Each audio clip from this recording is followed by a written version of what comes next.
Popular music. So when we think about popular music, we think about basically everything that we generally listen to as far as music that's not related to art music. So this means rock music, R&B, country, neo soul. It really doesn't matter what it is. They all fall under the umbrella of popular music. Of course, listening is required. Our art form is invisible. Let me say that again because I have to remind my students sometimes. It is invisible. So everything that we ever want to learn about music, all we have to do is listen to it. And if we know how to identify things and label them, we don't even necessarily need to see sheet music. Sheet music is created for us to replicate the performance or the music. So the music, the sheet music that you're playing in your band rehearsals or your band performances, well, there are other bands playing it around the world. So we use sheet music for that. But as far as performance and as far as listening to music, and I tell the students all the time, everything you want to know about music is in the music. You just have to listen to it.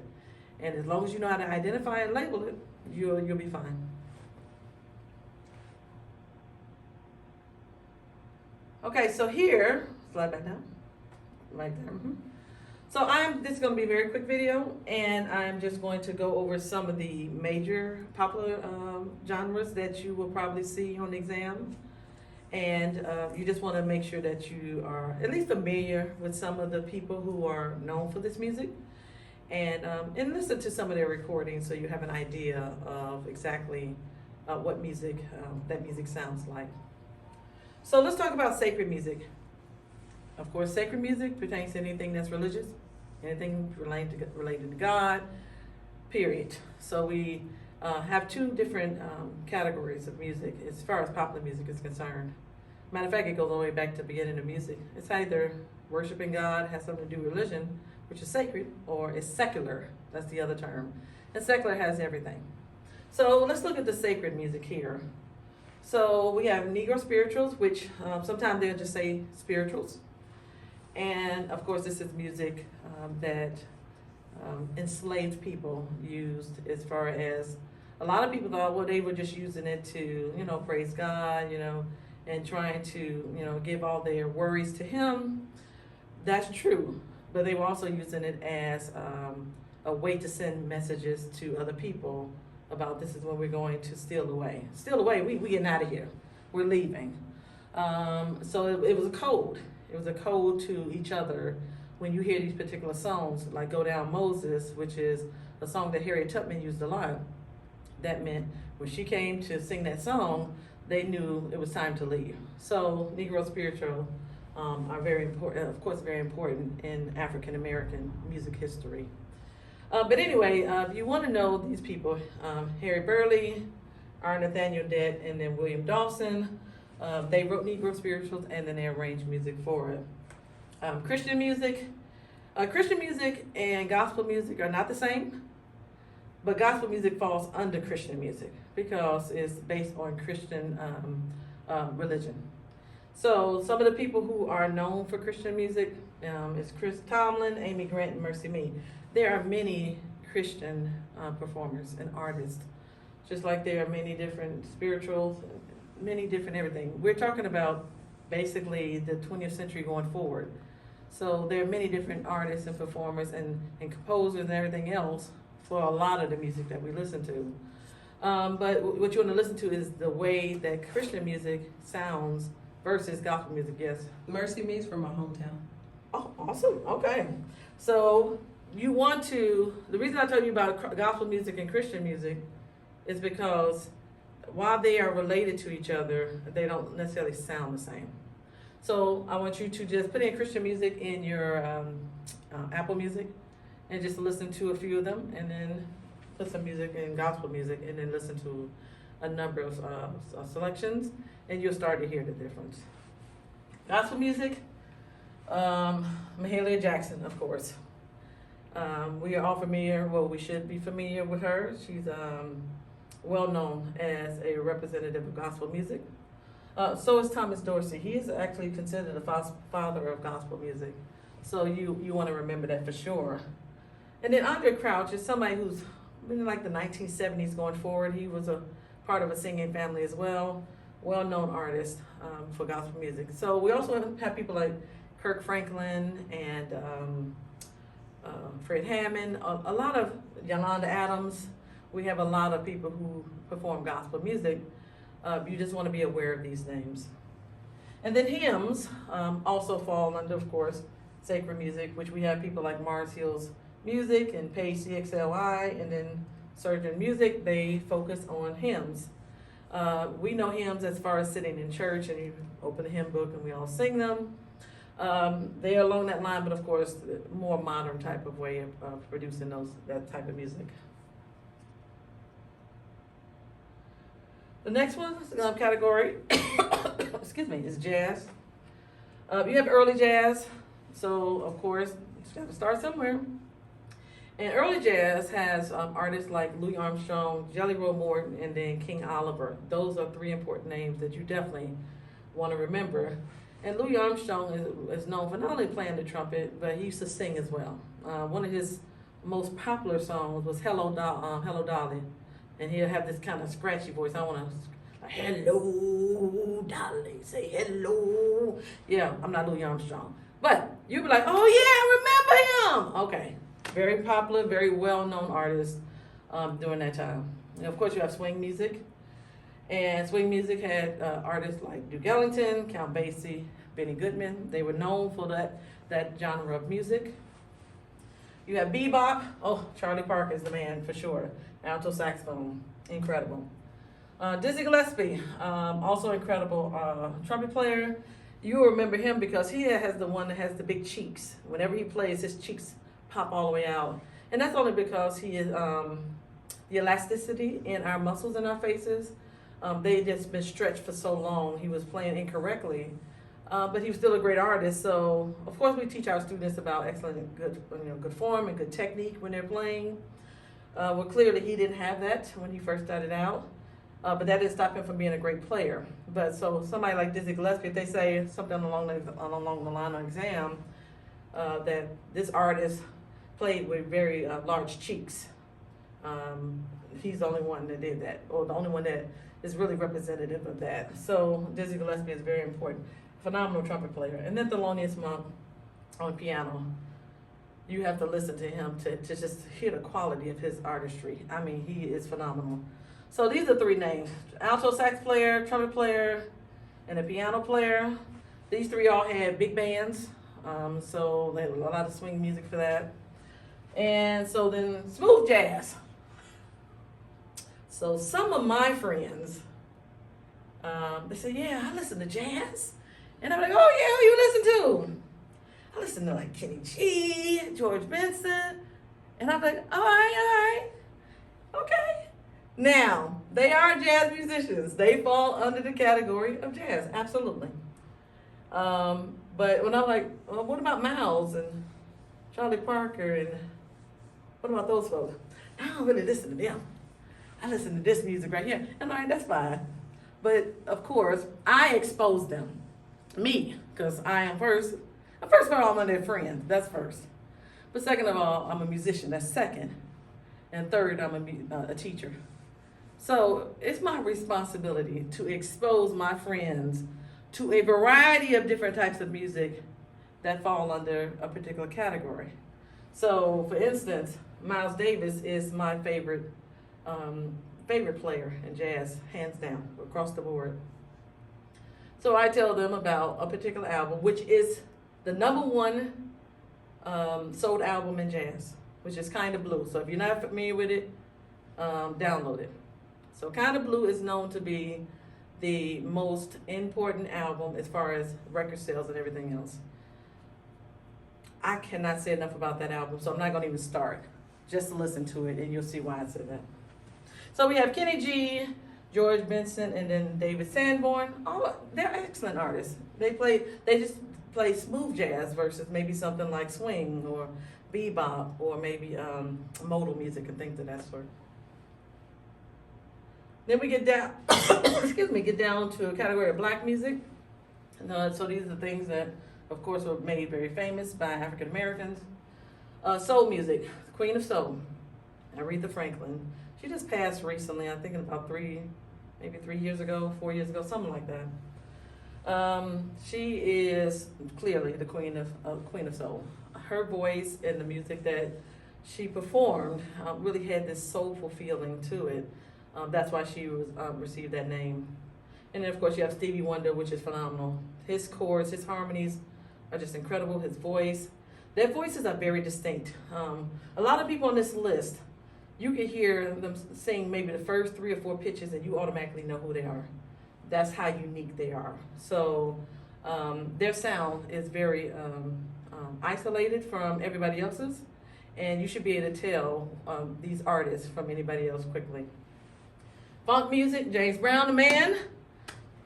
Can't say enough about that. Oh, that brother was funky. Parliament Funkadelics, and then Earth, Wind, and Fire. If you want to hear some phenomenal horn lines, this group right here, back in the day, oh my gosh, they were excellent. And all of these artists, of course, their music is available to us. A lot of these artists, their music is in a lot of movies and television and things of that sort. It's because the music that they created has lasted the test of time. I mean, people still want to hear their music and they still want to go to their concerts. R&B has Ray Charles, Little Richard, and Jackie Wilson. And this is when R&B was really starting, but we know R&B is so extensive now. There's so many artists in it. But they're not necessarily going to ask you maybe about a new artist. They're just not going to do that. They're going to make sure, if they ask about an artist, a performing artist, they're going to pick somebody who is well known by everybody. They're not going to pick somebody that's slightly obscure. So just keep that in mind. And then, of course, you have rap. You got DJ Kool Herc. Well, he was credited for basically starting rap. And then the Sugar Hill Gang, which is out of New York, they had the first album or the first song on to be in popular music to sell on the radio. So that's why they're important. And both of them, of course, out of New York, because rap came out of New York. You have rock music, which has different categories as well. You have rock and roll, well, different genres. Rock and roll, the Beatles, of course, right there. Rolling Stones, Queen, Led Zeppelin. If you're not familiar with their music, definitely listen to it. The Beatles they have a very unique sound. So if they played, if they had that on the exam, you should be able to tell the Beatles from any other group. But you want to be familiar. Like I said, all of these names are well-known artists in their genres. So that's why I selected them to put them on this display. You have punk rock, which has the Misfits and Ramones and the Black Flag. All of these artists you want to look up and just listen to some of their music. You got classic rock, which is the Eagles, Pink Floyd, The Doors, and Fleetwood Mac. So you want to listen to the difference between rock and roll and the difference between classic rock. Now, the probability of them playing something and having 2 rock genres for answers is slim, because they want to just make sure that you know what they sound like. But it's a possibility. So test designers can do whatever they want to really test and assess your understanding and knowledge of different types of genres. So you just want to know the difference of the two. You want to listen to the music and say, why are they different? What makes rock and roll different from classic rock? Or what makes Christian different from gospel? If you know what those sounds are, then when they play them, it will not be an issue for you. And then rockabilly are people like Elvis Presley, Jerry Lee Lewis, and then Buddy Holly. So it was that time period when Elvis Presley was really popular. You just want to listen to these 3 if you're not familiar with their music. Very easy to find any of these artists on any type of music streaming services. And then we have others, like we have Ragtime. I put Scott Joplin on there because guess what? He was the man for ragtime music. He's basically the king of rag. It's not that other artists were not doing it. It's just, if you hear ragtime music, if that's most likely on the exam, he's going to be the artist that they use. Why? Because he's the most prominent of all of them. As you know, he has a lot of syncopation in The Entertainer, Maple Leaf Rag, that's all him. Broadway been around for a while. It has been around for a long time. And there are some works of some musicals that are out there that are very well known. And one of them is West Side Story, of course. You also have things like The Sound of Music. It's just a lot. When you hear those names, you're like, oh yeah, Oklahoma. Oh yeah, I've heard these names before. Broadway has some shows that have done extremely well. We have Hamilton on there, Frozen, Phantom of the Opera. My favorite one for a long time was Lion King because of not only the music, but also the artistry of the set and of the costumes and things of that sort.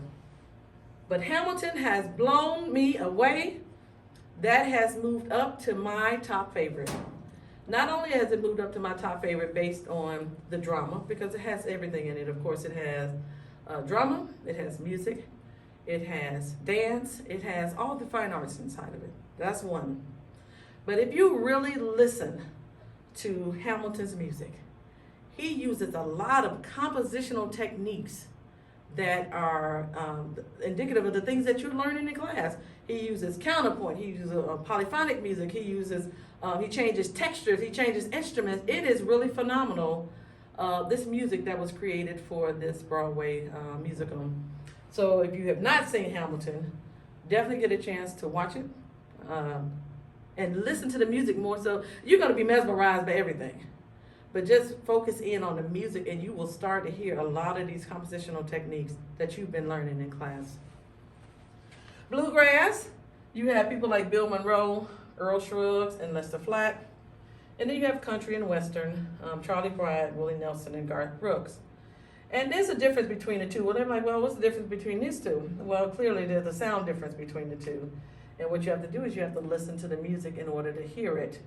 If you don't listen to the music, you won't be able to tell sometimes the difference between the two. Just like anything else, you have to listen. I have a discussion with my students in the beginning of the semester, and I usually have a picture of an Air Force One and then an Air Jordan 1. And they look similar. They're both made by Nike. They look very similar, but they're not the same. And you would have to know, the Foxtrot or the Side, whatever. You have to know what that design looks like in order to be able to identify that that's an Air Force One and this is the Air Jordan 1. If you look at a picture of them, they look very similar, but they're not. They're not the same shoe. They got the same company, but not the same. That's a visual thing. We can see that. Now, I'm gonna tell you the truth. I didn't know the difference between Air Force Ones and Air Jordan 1s. Why? Because I really don't wear necessarily a lot of gym shoes.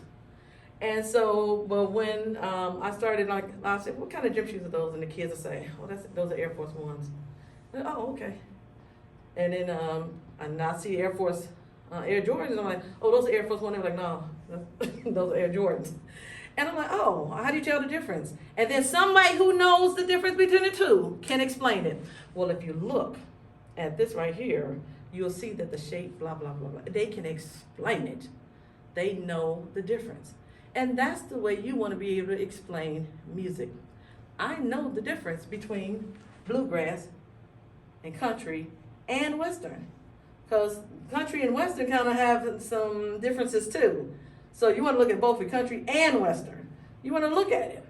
So, and you want to listen for those differences. So if you cannot tell the differences between the two, you don't really know the differences between the music. That's why you want to continue to train your ear. What we're doing is lifelong. It's not trying to get through school. I am so glad I'm about to graduate, I'm out of here. That's not what we do. We continue to listen. We continue to study. We continue to do all of these things, not only for our own personal development, but also to be able to provide these sounds to our future students. Some other music you want to be familiar with is house music. Now, some of you don't know house music. House music is very big in Chicago. I grew up listening to it, in high school and college, and I still, to this day, I still enjoy house music.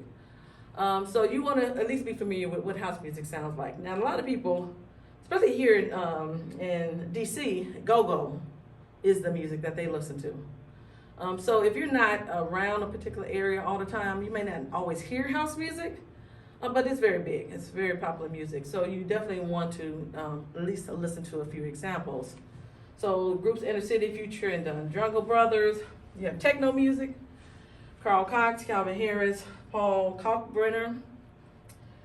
Disco, of course, Donna Summers. We are very familiar with her. Bee Gees, Gloria Gaynor, Chic, and then Jazz Fusion, Herbie Hancock, Chick Corea, and Weather Report. So I'm gonna just stand here so you can kind of just look at these names and jot some of these names down. Not only the categories or the genres, but to jot some of the important names down and then listen to those areas. Again, just make playlists of 3 or 4 representative pieces from each area for genre. And just listen while you're driving to school. Listen while you're washing clothes at the laundromat or whatever you do. When you have time, you need to be expanding your ear palette. You know, listening to a variety of different musics that's beyond what you really desire to listen to. So take this time as you're preparing for this exam to put the music that you love to the side for a second. Just put it to the side. If you're taking a whole semester to prepare for this exam, then take the whole semester to listen to a variety of music. I guarantee you, if you listen to all of this different types of music and really pay attention and jot down the sounds that you're hearing, you're more likely to do very well on the exam. And that's what you want to do. You want to be able to, it's not about the exam. It's important because you want to get certified. But it's about you being able to identify these sounds. Now, if they play something on the exam or they play something while you're riding in the car with your friend, they say, hey, what kind of music is this? You may not know that it's country versus western, but you can say, well, based on the sounds, these individual sounds that I'm hearing, on the harmony or on the rhythm or on whatever the text the person is saying, whatever it is that stands out, you can say, okay, that's probably country music. And let me tell you why. And that's the most important part. Let me tell you why. Because you're now able to identify those sounds and put them inside of a category, and then that category basically goes into a particular genre. So you want to be well versed on a variety of music, not only for this exam, but for just for your life. You're going to be listening to music for the rest of your life. We as musicians, I think it's important that we are always listening and analyzing the music that we hear, so we can talk about it. So we can sit around and have a discussion about some music in a musical way, in an intellectual way about what's happening, versus I love that song. Okay, what do you love about it? And be able to discuss those representative sounds and characteristic sounds that you really love about the music. So those are a lot of the genres that you may or may not see on the exam, but you want to be, of course, aware of it. And you definitely want to be able to hear the sounds and be able to identify it if they present it on the exam.